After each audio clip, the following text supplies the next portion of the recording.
Hello everyone, welcome to True Horror Anecdotes. Enjoy. My ex-boyfriend was a stalker. The stalking started shortly after the breakup, but the entire relationship was in shambles. We had been friends for a few years before we started dating. It was during my junior year of high school.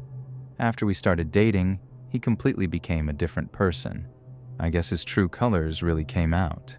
He became very controlling, and he would always grab my phone and look through my text messages and call logs.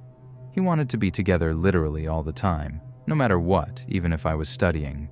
He had already graduated high school and worked full-time. I'd have random crazy girls calling me, telling me they were going to beat me up or they were going to sleep with my man. He'd be insanely jealous at times, and when we'd fight, he'd get so mad that he'd throw his phone across the room or across the street.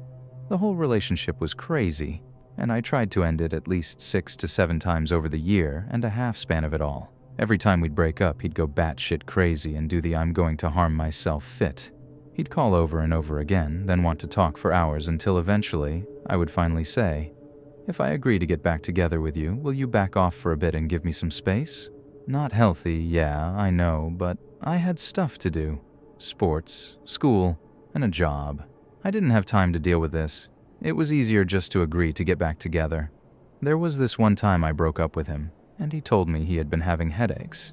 So he went to the doctor that day and found out that he had a brain aneurysm and only had 8 months to live. We had 2 friends die in car accidents on the same day, exactly 1 year apart.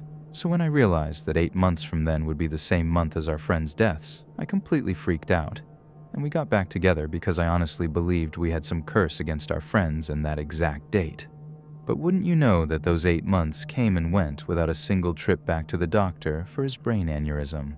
So here's where it gets crazy. During my senior year, I had no idea how to get out of this relationship. So I started looking into out-of-state colleges, figuring there was no way he'd follow me.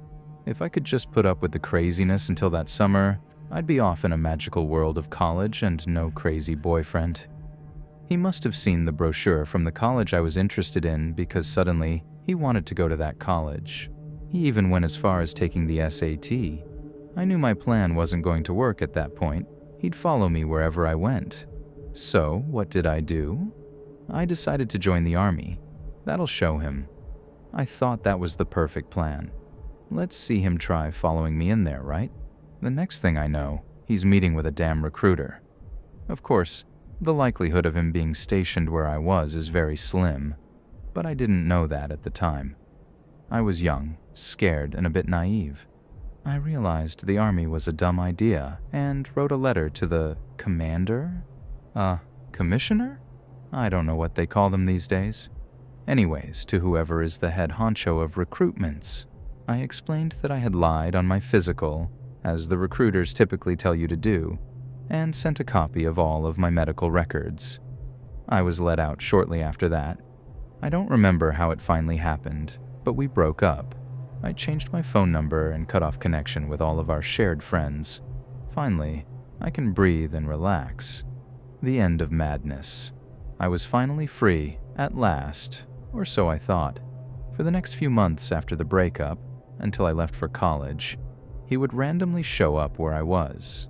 The movie theater, tennis courts, and restaurants that we never went to before. He'd want to talk, but I'd always just say I had to leave immediately. He'd get furious if he saw me with another guy, no matter who the guy was.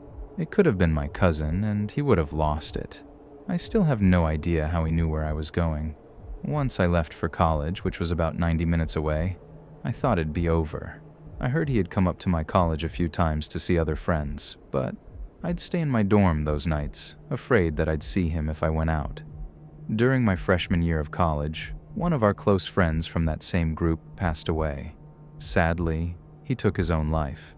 I came home to attend the funeral. My ex was pretty distraught since this was the 3rd friend of ours to pass away in 3 years. I had no choice but to be nice to him.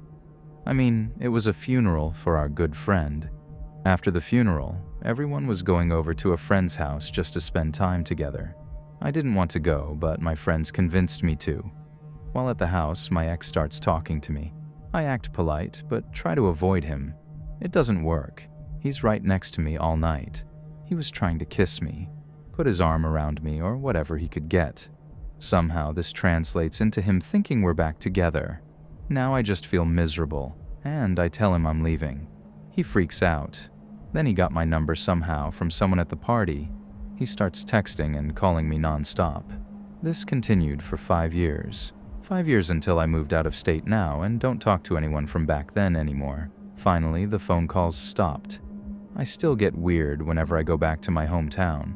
I'm constantly surveying the area, scared and paranoid that I'm going to see him again.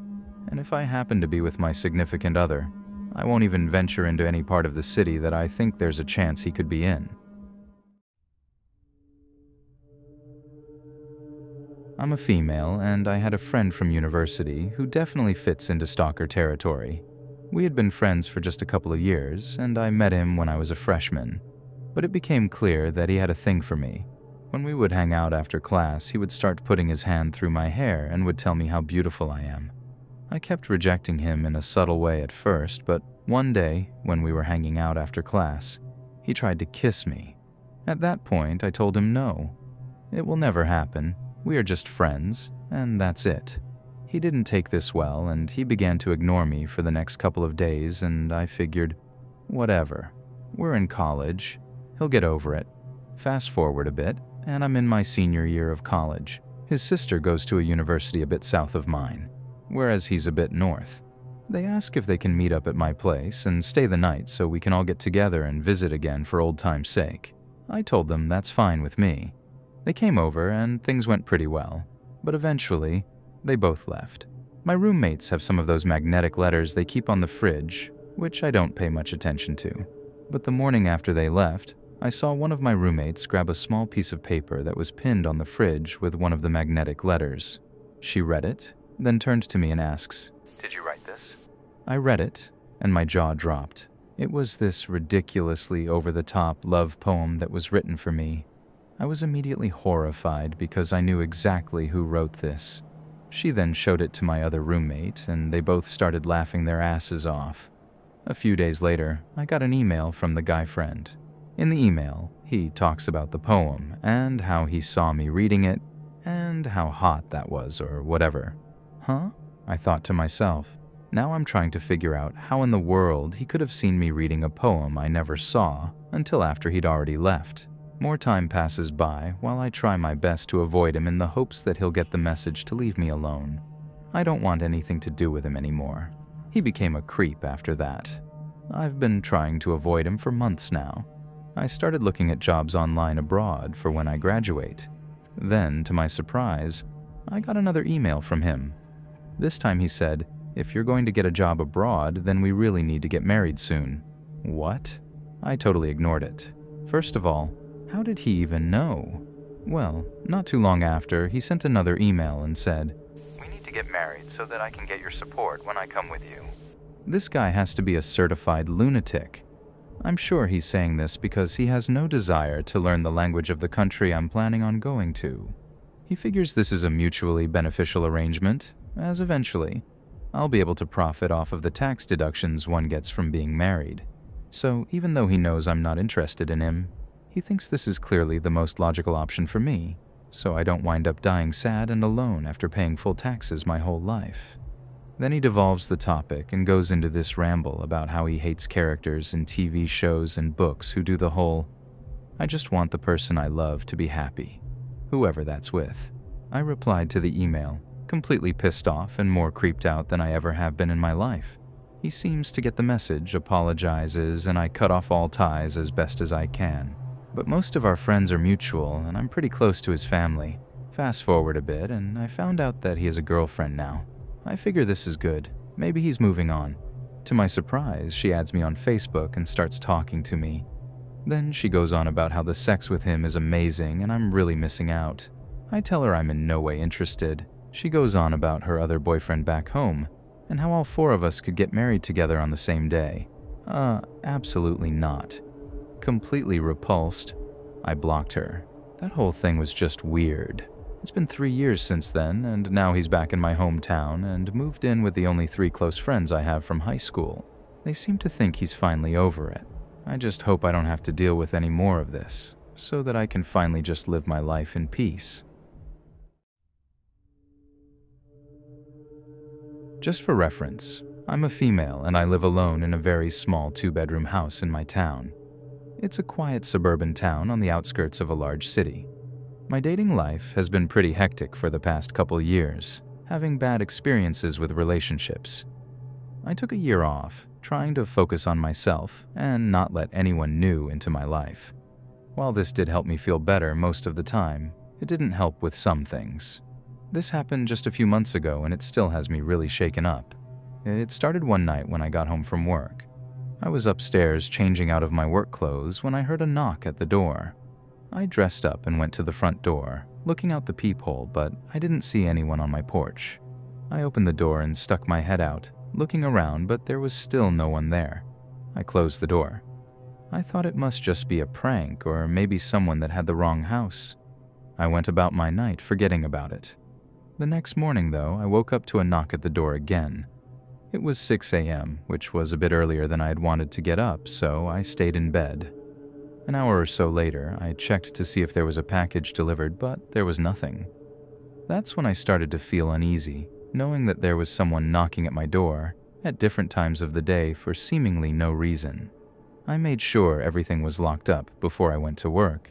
I told a few of my friends at work about the strange knocking, and they all seemed to think it was really creepy, but nobody had any ideas on what to do about it. I left work that night even more uneasy. While driving down my neighborhood road, a part of me didn't even want to go home because I was worried that the knocking would continue, or even escalate to something much worse. When I pulled in front of my house, though, I saw a figure standing at my front door. I stopped the car halfway in the driveway. The person heard my brake skid and immediately ran away. They went down the sidewalk and around one of my neighbor's houses, running off into the woods. I stayed in my car. After seeing that, I was just too scared to get out. In short, I called the police and an officer came to talk to me, but there was nothing that could be done without a way to identify the person. And they hadn't necessarily done anything wrong yet. The officer left, making me feel no safer than before. 2 more days went by, but there were no more knocks on my door, and I never saw anyone standing by my house during those days. Well, I thought it was finally over, but I was wrong. On a Wednesday after work, I got home at 7, parked in my garage, and walked inside. I went right upstairs and changed clothes, then went back down to make dinner. As I flicked on the hallway light, I saw a man sitting at the table in my kitchen, just 10 to 15 feet away from me. He was already looking at me, and it was then that I recognized his face as that of my ex-boyfriend from the year before. He had no emotion. He just looked dead inside. I was so scared and I wasn't sure what to do. He calmly asked me to sit at the table with him, but I was frozen, standing in the hallway. He said he just wanted to talk to me and that he wanted my forgiveness. From our short 1-month relationship last year, I knew he was very unstable, and that was the biggest reason for ending things. The whole time he was talking and reciting this memorized speech he had of some sort, I was thinking of any possible way to get out of this safely. All I could think of was to run back upstairs and call the police. So that's what I did. I sprinted up the stairs and locked the door behind me, dialing 911 as he banged on the door, screaming at me to let him in. I was in tears, hearing slight cracks in the wood as he fiercely kicked and punched the door. Then he stopped and started talking again in a creepy, peaceful manner. I told him I would talk to him outside and that I needed to feel safe if we were to get back together. He paused for a moment. Then he agreed. I heard his footsteps walking downstairs. Minutes later, police showed up. I heard an officer yell for him to stop, but he was able to get away. Not for long, though. They arrested him a day later at his apartment. The charges piled on as they found evidence of stalking on his phone. He had hundreds of pictures of my house, including ones of me getting home from work, checking the mailbox, and even some looking through the windows into my living room. The pictures were all taken within the last 3 months, though, so it's not clear why he started stalking me so long after our breakup. This was definitely the most disturbing thing I've ever been through.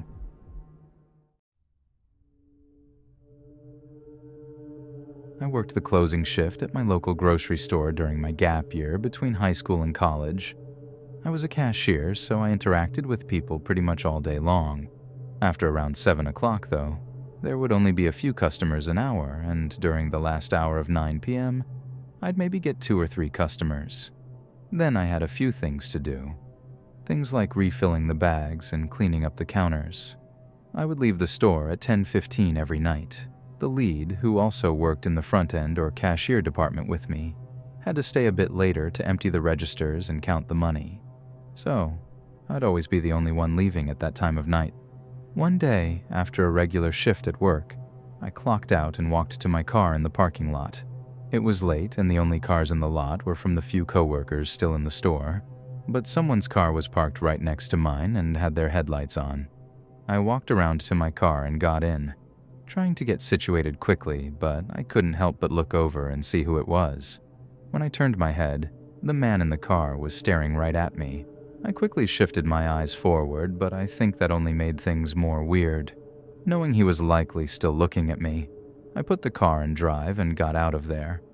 The next day, I was talking with one of the managers at the store and brought up the man in the parking lot. I asked if maybe they hired someone new for overnight stalking, but they said no. I mentioned the weird encounter in the parking lot, and we both laughed about it. We thought it was just some coincidence of some sort that someone was parked there. I was off the next day, but the day after, I worked the closing shift again. Everything was fine and normal up until 8. I hadn't had a customer in 15 minutes, so I was kind of just looking off into the store when I noticed the man walking around. He had nothing in his hands and no cart or basket. He was just walking up and down the aisles aimlessly. Once I took notice, I saw him glance over at me several times. I thought I looked weird for watching him, even though I was trying to be discreet about it. So I shifted my eyes elsewhere and tried to not be creepy. A few minutes later, I saw the man in the corner of my eye. He was standing in the aisle directly in line with my checkout lane. I looked over and the man was facing the shelves, but his head was turned and he was staring at me. It was then that I recognized his face and eyes as the man I'd seen in the parking lot a couple of days ago. A cold rush went through me as I looked away, but I could see him in the corner of my eye, still standing there. Once he finally walked out of the aisle, I lost track of him and didn't see him in the store anymore. I was the only cashier, so if he had to buy anything, he would have to come to my register. It was 9 o'clock already, and by 9:30 I was sure he had to have left. I had one more customer come through, and then it was time to start closing up. I turned off the register and refilled the bags at all the stations, then asked my lead if they needed help with anything. They declined and said I was good to go, so I headed out. The parking lot was mostly empty as usual, and I was relieved to see that nobody had parked next to my car. I walked steadily across the lot until a sudden beam of light blinded me. Someone turned on their bright headlights, facing right in front of me. I picked up the pace as I heard the car start driving, coming toward me very quickly. I got to my car and got in just as the other car sped up to me, then braked abruptly right in front of my car. My heart was racing. I locked the doors and hurried to start my car as a man got out and ran up to my door.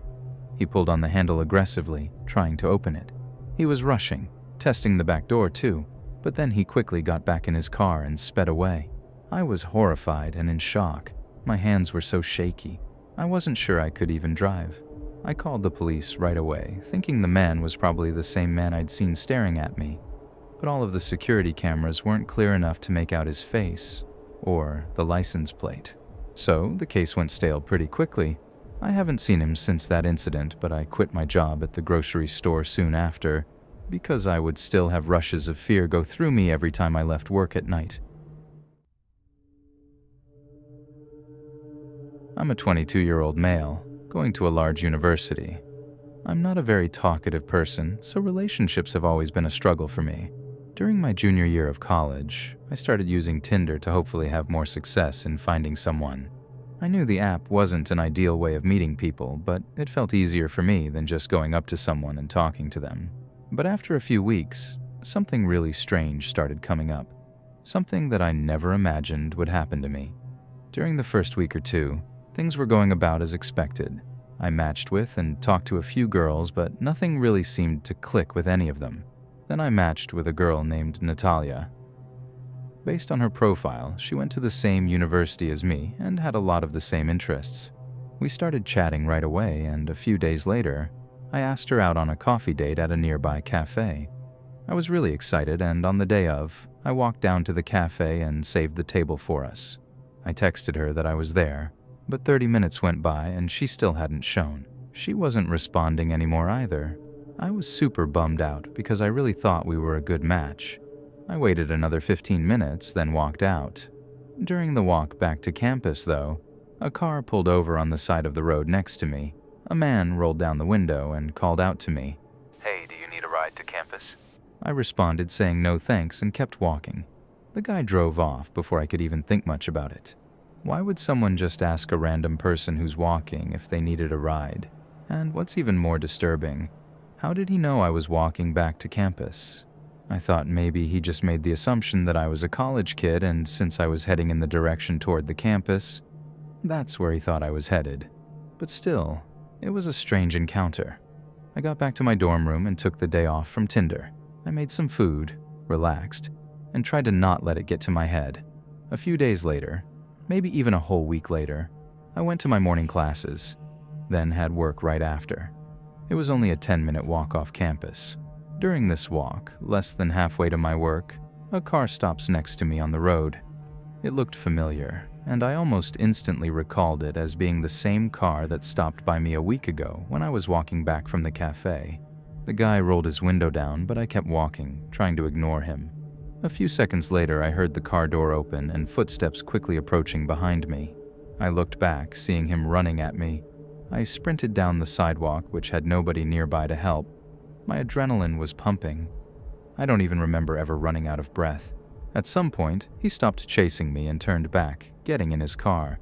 I continued running for a minute, turning down a different path and taking the long way to work. I thought about calling the cops, but I had nothing to give them aside from a basic description of his car. But as I walked up to my place of work, I saw his car right outside the building. How did he know where I worked? I stayed out of sight and called the cops, hoping they'd come quick enough to catch him before he figured it out. And luckily, they did. Turns out the guy was using Tinder to try and lure me into his trap. His account was under the name Natalia. So that explained how he knew so much. But I never said where I worked or the route I took to walk to work. So he must have been stalking me for a whole week to have known where I worked and the path I took to get there. He made no statements on what he planned to do once he got to me,